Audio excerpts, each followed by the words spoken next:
प्यारे साथियों, मैं नागमणि निगम आपको IQ प्लस में स्वागत करता हूं।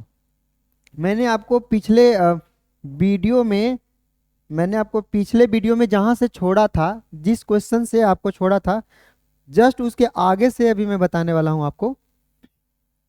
तो पिछले वीडियो में मैंने पिछले वीडियो को ज़्यादा लंबा ना करते हुए 7 तक सोल्व कर दिया था। आपके एक्सरसाइज 5.2 का, एक्सरसाइज 5.2 है एनसीईआरटी का, उसका 7 क्वेश्चन तक कंप्लीट हो चुका था।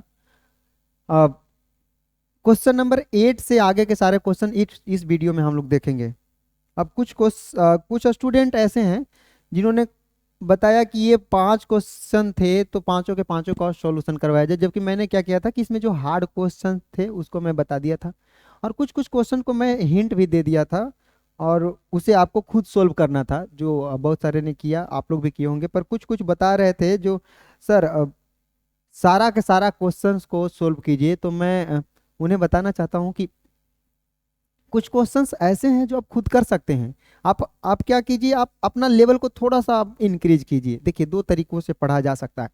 एक तरीका तो यह है कि हम आपके लेवल तक आ जाएं जहां आपका लेवल है, ये एक तरीका हुआ। या दूसरा तरीका यह है कि आप उस लेवल तक आ जाएं जहां पर मतलब जरूरी है, या कह सकते हैं कि जहां का लेवल मेरा है। या तो फिर तीसरा तरीका यह है कि थोड़ा सा आप अपने आप का, अपना जो साधारण वाला या सबसे डिक्रीज है आप में, थोड़ा सा जो कमी है, उस लेवल को थोड़ा सा मेहनत करके इंप्रूव कर लीजिए। फिर मैं वहां से आपको पिक कर लूंगा। मतलब यह है कि आप अपने घर से बाहर निकलिए, मैं आपके दरवाजा पर वेट कर रहा हूँ आपको पिक करने के लिए। अब आप घर में सोए रहेंगे तो कैसे उठा कर लाएंगे आपको? तो आप थोड़ा सा सोल्व करेंगे ना तो सब समझ में आ जाएगा। हम लोग सीधे क्वेश्चन नंबर 8 के पास आते हैं। जो भी मैं छोड़ता हूँ, कैलकुलेशन छोड़ता हूँ, बस उस कैलकुलेशन को आप खुद करेंगे। अगर कैलकुलेशन नहीं करिएगा तो इसमें तेरा घाटा, पिछले बार भी बताए थे। क्वेश्चन नंबर 8 में बोल क्या रहा है कि बोल रहा है एक एपी है, उसमें 50 गो टर्म है, जिसमें थर्ड टर्म 12 है एंड लास्ट टर्म कितना है? 106 है। अब बताइए, वो पहले ही बोल दिया है कि उस एपी में 50 गो टर्म है, 50 गो टर्म है, और 50 गो टर्म दिया है, उसमें थर्ड टर्म दिया हुआ है कितना, यानी कि तीसरा टर्म दिया हुआ है 12। तो यहीं पे इसको निपटा देंगे। तीसरा टर्म का मतलब होता है a प्लस में 2d, और इसका वैल्यू कितना दिया हुआ है? 12। यहाँ तक कोई प्रॉब्लम नहीं, एक इक्वेशन हमें मिल गया। अब दूसरी बार क्या बोल रहा है कि जो लास्ट टर्म है ना वो 106 है। अब बताइए कि 50 गो टर्म में था और लास्ट वाला टर्म 106 है, इसका मतलब ये 50वां टर्म ना 106 है लास्ट वाला, क्योंकि 50 को टर्म था तो 50वां टर्म 106 दिया है ना। इसका मतलब ये कितना होगा? ए और प्लस में 49d, और इसका वैल्यू कितना हो जाएगा? 106। ये हो गया आपका इक्वेशन 2। इसको सोल्व करना मैंने पिछले वीडियो में ही सिखाया था। आप सेकेंड इक्वेशन में से फर्स्ट इक्वेशन को घटा देंगे तो ए से ए कैंसिल आउट हो जाएगा। देखिए, सेकेंड इक्वेशन में तो से फर्स्ट को घटाइए तो ए और प्लस में 49d इज इक्वल टू 106, और सेकेंड फर्स्ट इक्वेशन क्या है? ए और प्लस में 2d इज इक्वल टू 12। घटाइएगा, साइन चेंज हो जाएगा, ई कट जाएगा, 49 को में से 2 को चल जाएगा तो कितना बचेगा? 49d। और ये देखिए, 6 में से 2 जाएगा तो कितना बचेगा? तो 6 में से 2 जाएगा तो कितना बचेगा? सॉरी, 49, यहाँ पे 49 घटाएंगे तो यहाँ पे 47 बचेगा ना, 47d बचेगा ना। और यहाँ घटाएंगे अगर तो 6 में से 2 जाएगा तो 4, और 10 में से 1 जाएगा तो 9, 94। इसका मतलब जो डी का वैल्यू आ रहा है वो कितना आ रहा है? 2 आ रहा है। जैसे ही डी का वैल्यू निकल जाता है, आप किसी भी इक्वेशन में, जिस भी इक्वेशन में आप चाहें उसमें आप पुट कर दीजिए वैल्यू, आपको ए का वैल्यू निकल जाएगा। आपसे पूछ क्या रहा है? तो बोल रहा है कि 29वां टर्म निकालिए। 29वां टर्म निकालेंगे कैसे?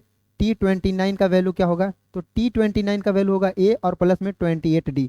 ये 28d कैसे आता है आपको समझ में आ रहा होगा, A plus 29 minus 1 into D, क्योंकि T N is equal to A plus N minus 1 into D. आपको ए का वैल्यू पहले यहाँ से निकालना पड़ेगा ना। तो ए का वैल्यू होगा कितना बताइए ना? ए का वैल्यू होगा 12, और ये प्लस वाला उधर जाएगा तो माइनस में 2d होगा, तो 2 दूना के 4, मतलब कि कितना? ए का वैल्यू 8 है, डी का वैल्यू 2 है, ए और डी का वैल्यू पुट कर देंगे, T29 का वैल्यू आ जाएगा। अब आप यदि उम्मीद करते हैं कि इसको भी मैं ही सोल्व करूं तो ये पॉसिबल नहीं है, इसको आप खुद सोल्व करेंगे। हम चलते हैं क्वेश्चन नंबर 9 के पास। क्वेश्चन नंबर 9 के पास। क्वेश्चन नंबर 9 में बोल रहा है, क्वेश्चन नंबर 9 में क्या बोल रहा है, इसमें बोल रहा है if the third and ninth term of AP दिया हुआ है, बीच term of this AP is zero, तो जीरो कौन सा टर्म है ये बताना है। तो पहले हमें ए और डी निकालना होगा। कैसे? तो तीसरा टर्म दिया हुआ है ना, थर्ड टर्म दिया हुआ है ना, कितना है, तो जो थर्ड टर्म है वो 4 है, तो तीसरा टर्म कितना दिया हुआ है 4, और नौवां टर्म कितना है, तो नौवां टर्म माइनस में 8 है, तो A9 का जो वैल्यू होगा वो माइनस में 8 होगा। अब इसको यहाँ निपटाइए तो कितना होगा, A और प्लस में 2D, और इसका वैल्यू कितना दिया हुआ है 4। इक्वेशन फर्स्ट मिल गया। ठीक, इक्वेशन सेकंड के पास चलेंगे तो A और प्लस में कितना होगा 8D, और इसका वैल्यू कितना होगा माइनस में 8, इसका वैल्यू कितना होगा माइनस में 8। ये हो गया आपका इक्वेशन नंबर सेकंड। अब सेम कंडीशन अप्लाई करना है, सेकेंड वाला इक्वेशन में से फर्स्ट वाला इक्वेशन को घटा दीजिए, या फर्स्ट में से सेकंड को भी घटा दीजिएगा, कोई दिक्कत नहीं है। तो घटाते हैं तो A और प्लस में 2D इक्वल टू 4 था, और इधर A और प्लस में 8D इज इक्वल टू कितना है माइनस में 8। आपको बताया गया था जब भी घटाते हैं तो साइन चेंज हो जाता है, तो हो जाएगा ये माइनस, ये माइनस, ये माइनस था तो प्लस हो जाएगा। अब देखिए A और E कट जाएगा क्योंकि प्लस माइनस में है। अब देखिए ये 6 गो डी है और 2 गो डी है, लेकिन माइनस में 6D बचेगा, 8 गो में से 2 गो घटेगा तो 6D बचेगा माइनस में, क्योंकि बड़ा वाला माइनस में है, ये आप समझ रहे होंगे। तो 8 और 4 कितना के बराबर हो गया 12 का, तो D का वैल्यू आएगा माइनस में 2। जब D का वैल्यू माइनस में 2 आ जाएगा तो यहाँ से हम लोग A का वैल्यू निकालेंगे। A का वैल्यू कितना हो जाएगा 4 माइनस 2D, मतलब कितना 4, और माइनस में 2 इंटू डी का वैल्यू भी तो माइनस 2 है, तो 8 हो जाएगा ना, 2 दूना के 4, minus minus plus.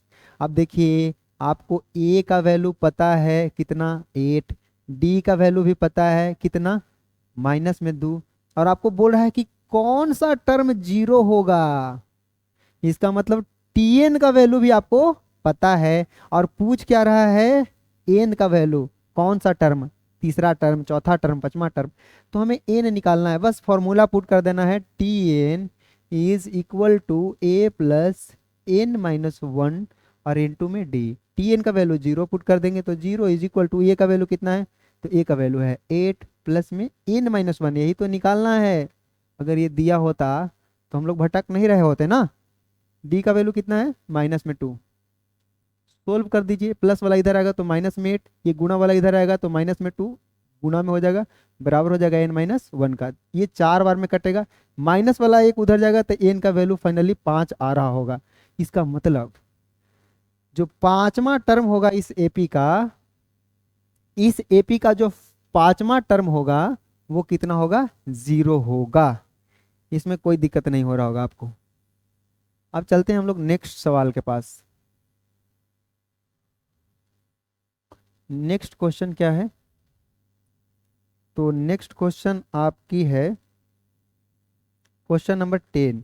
Question number 10 में बोल रहा है the 17th term of AP exceeds its 10th term by 7, मतलब किसी भी एपी का, एक एपी है उसका जो 17वां टर्म है ना, वो उसी एपी के 10वें टर्म से कितना अधिक है, 7 अधिक है। मतलब 10वां टर्म में 7 जोड़ते हैं तब जाके 17वां टर्म मिलता है। यहां से हमें एक इक्वेशन मिलेगा, वो ये है कि a और प्लस में 16d will be equal to a plus में 9d और प्लस में कितना 7।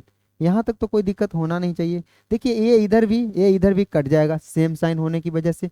16 गो डी में से 9 गो डी घटेगा तो 7 गो डी बचेगा, और बराबर में कितना 7। इसका मतलब डिफरेंस कितने का आ गया, तो 7/7 मतलब कितना 7/7 1 हो जाएगा। तो डिफरेंस हमें कितना का मिल गया है, डिफरेंस हमें मिला है 1 का, डी निकल गया। अब देखिए बोल रहा है फाइंड द कॉमन डिफरेंस, यही तो पूछ रहा था। प्रॉब्लम सॉल्व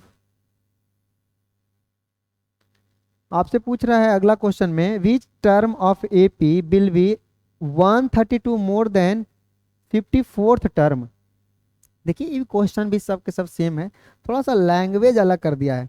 बोल रहा है कि इस एपी का कौन सा टर्म उसी एपी के 54वें टर्म से, मतलब 54वां टर्म से 132 अधिक होता है, तब जो प्राप्त होता है वो टीएन निकालना है। मतलब ये कौन सा टर्म होगा? तो पहले हमें इस एपी का 54वां टर्म तो पता हो, 54th टर्म तो पता हो। तो 54th टर्म निकालने के लिए हमें क्या होना चाहिए? तो बोल रहा है, देखिए ये 11th नंबर क्वेश्चन है, 10th नहीं है, 11th है।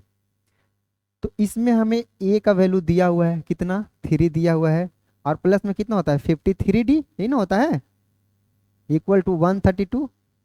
तो ये 132 के साथ जुड़ेगा तो 135 बना देगा, और प्लस में कितना 53, और इंटू में डी का वैल्यू कितना है, तो 3 से 15, 15 से 27। इसका मतलब हर बार डिफरेंस 12 12 12 12 का बढ़ रहा है, देखिए ना, 3 से 15 हो गया, 15 से 27 हो गया, 27 से 39।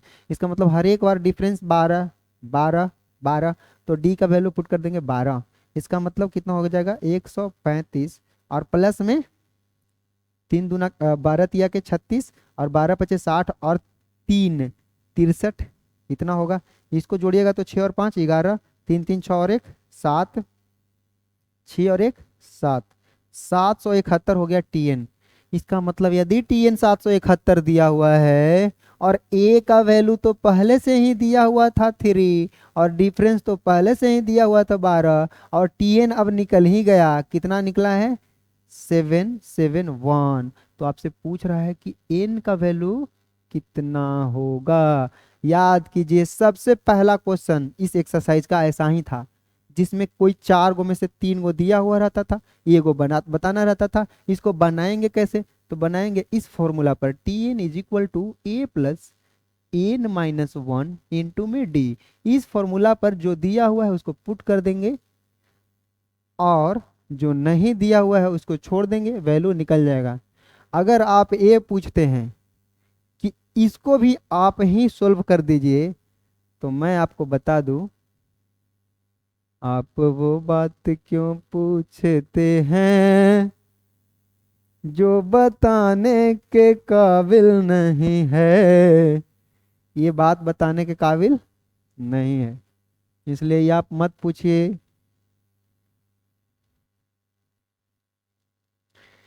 अगला क्वेश्चन आपका क्या है?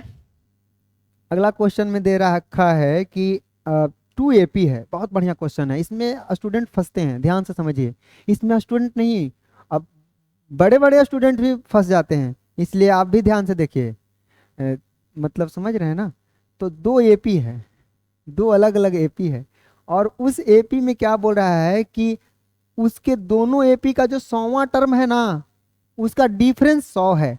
मतलब 2 AP है, एक मान लिया AP1 है, फर्स्ट एपी, ठीक, और एक है सेकंड एपी, ठीक। इस एपी का भी पहला टर्म कुछ ना कुछ रहा होगा, तो फर्स्ट टर्म को हमने A1 मान लिया, और इस एपी का जो फर्स्ट टर्म है उसको हमने A2 मान लिया, ठीक। लेकिन इसका जो डिफरेंस है वो वही है जो इस एपी का डिफरेंस है, मतलब दोनों का जो कॉमन डिफरेंस है वो समान है। और ये भी बोल रहा है कि फर्स्ट वाला एपी का जो 100वां टर्म है, और सेकंड वाला एपी का जो 100वां टर्म है, इन दोनों के बीच का अंतर 100 है। देखिए सबसे इंपॉर्टेंट यहीं पे है, यहाँ समझ गए तो आगे समझेंगे, वरना फिर से समझ लीजिए। 2 AP था, दोनों का फर्स्ट टर्म अलग अलग है, नहीं पता तो A1 और A2 मान लिए। उन दोनों का कॉमन डिफरेंस समान है, तो इसका भी कॉमन डिफरेंस D माने। देखिए इसका भी कॉमन डिफरेंस को D माने हैं, इसका भी कॉमन डिफरेंस को D माने हैं। कॉमन डिफरेंस को शॉर्ट में CD लिखते हैं, ठीक।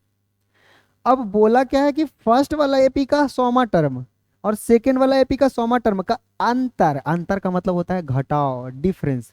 जो अंतर है वो कितना है, 100 का है। तो यहां से हमें एक रिलेशन मिलेगा कि फर्स्ट वाला एपी का 100वां टर्म होता क्या है, तो इसका फर्स्ट टर्म और प्लस में 99D होगा। तो फर्स्ट टर्म तो A1 है, इसका मतलब A1 और प्लस में 99D है, क्योंकि फर्स्ट एपी का फर्स्ट टर्म A1 माने थे, और सेकेंड एपी का फर्स्ट टर्म A2 माने थे, ठीक।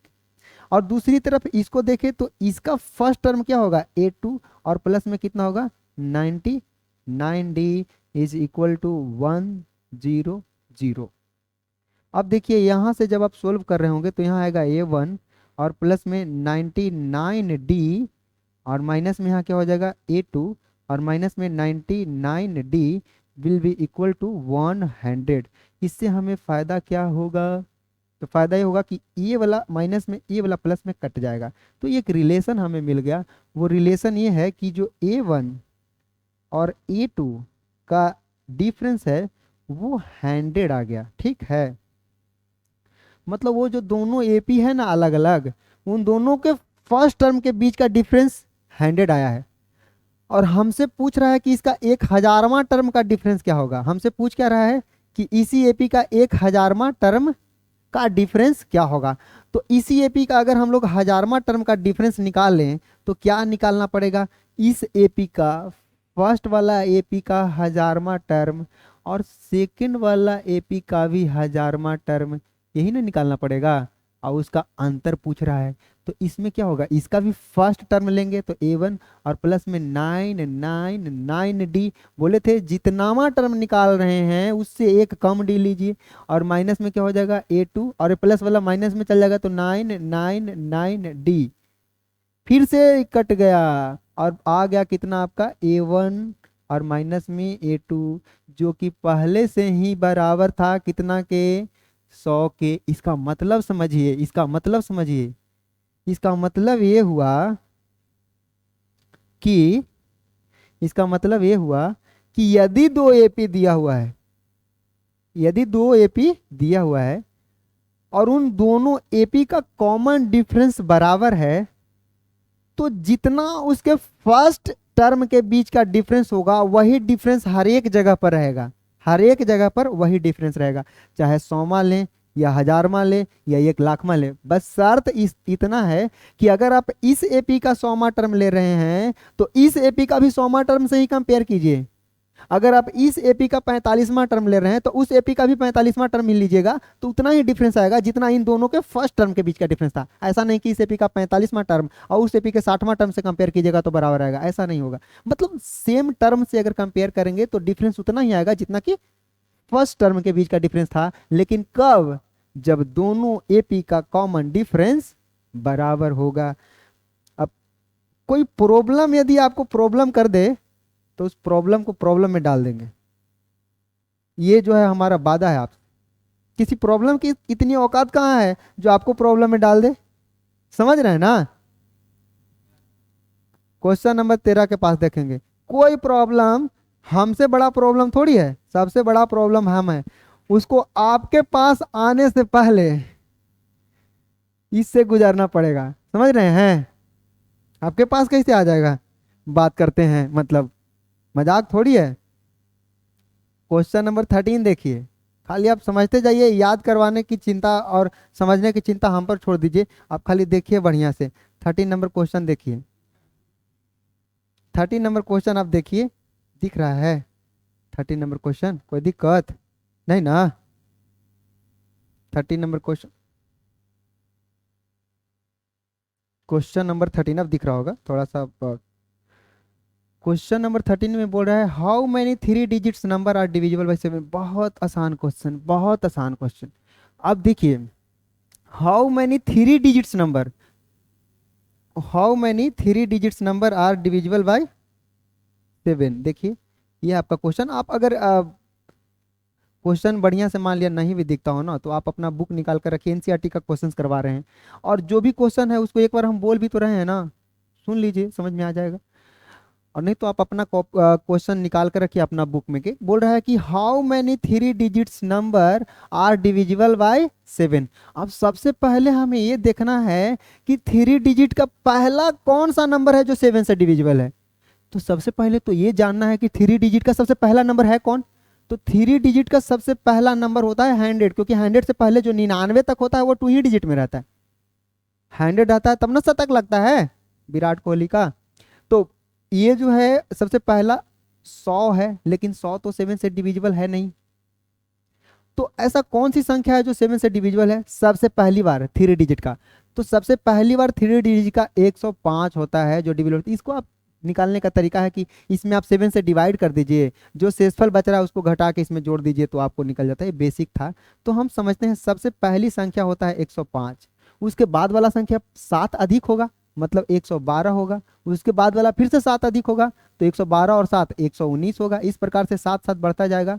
और अंतिम संख्या कौन होता है? 999। पर क्या 999 7 से डिविजिबल है? तो चेक कर लेते हैं। तो 999 7 से डिविजिबल नहीं होगा, चेक करेंगे। तो 7 से एक बार में लगेगा 7, 2 शेषफल बचेगा 29, 7 को 28, एक शेषफल बचेगा तो 19, 7 दूना के 14। अब ध्यान से समझिए, 5 शेषफल बच रहा है।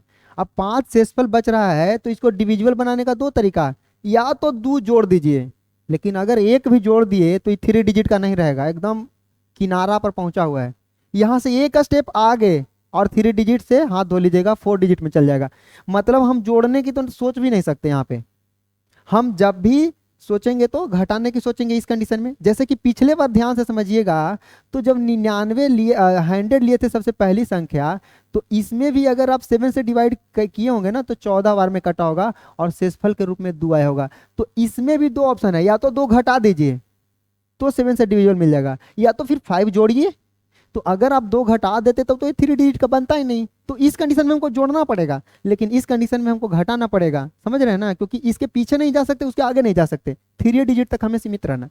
तो हमें 5 जो है वो घटाना तो है ना, ये जो सॉरी ये जो 2 जोड़ तो सकते नहीं, 5 घटा ही सकते हैं। इसका मतलब 999 सबसे लास्ट संख्या नहीं होगा, बल्कि इसमें 5 घटाना पड़ेगा। इसका मतलब कौन सी संख्या होगा? तो वो होगा 994। 5 घट जाएगा ना 999 में से। अब ये 7 से डिविजिबल है। इसका मतलब हमें मिल क्या गया है? मिल गया है पहला संख्या 105। डिफरेंस तो 7 का ही है ना, क्योंकि 7 से तो डिविजिबिलिटी चल रहा है, साथ साथ के मल्टीपल चल रहा है। तो डी का जो वैल्यू होगा कितना होगा? 7। और सबसे लास्ट टर्म ही हमको दिया हुआ है, इसका मतलब टीएन का वैल्यू भी कितना दिया हुआ है?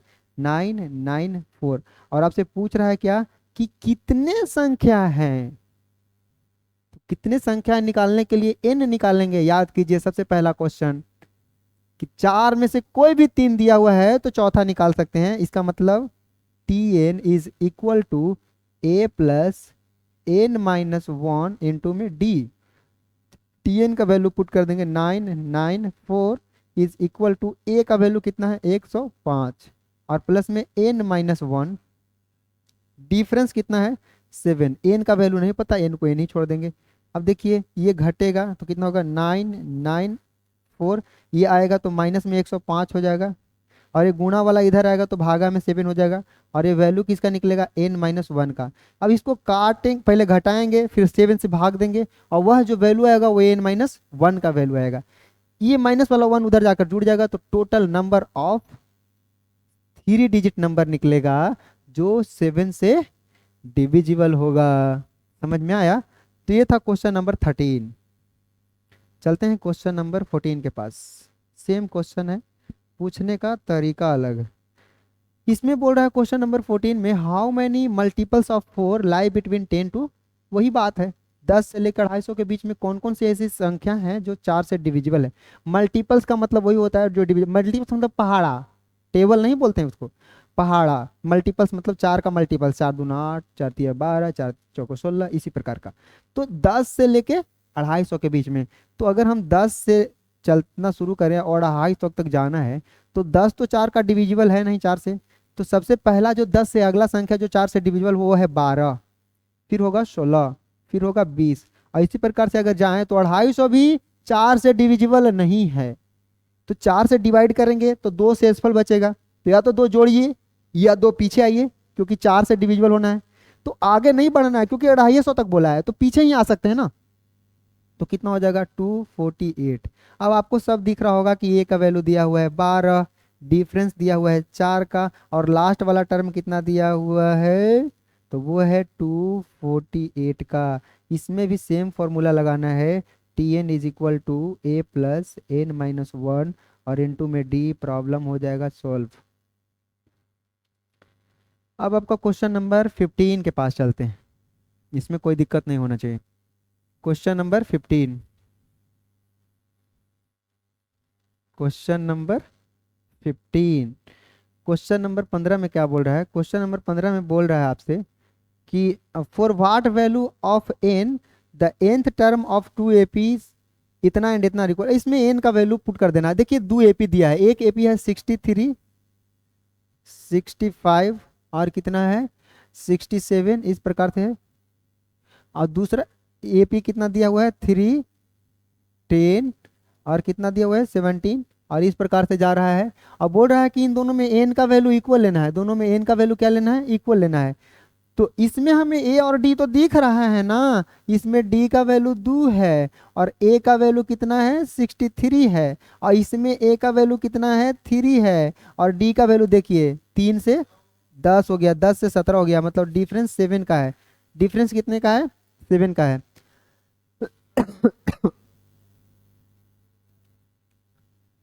अब हमें टीएन निकालना है, क्या निकालना है टीएन, तो इसका भी टीएन और इसका भी टीएन दोनों इक्वल कर देंगे।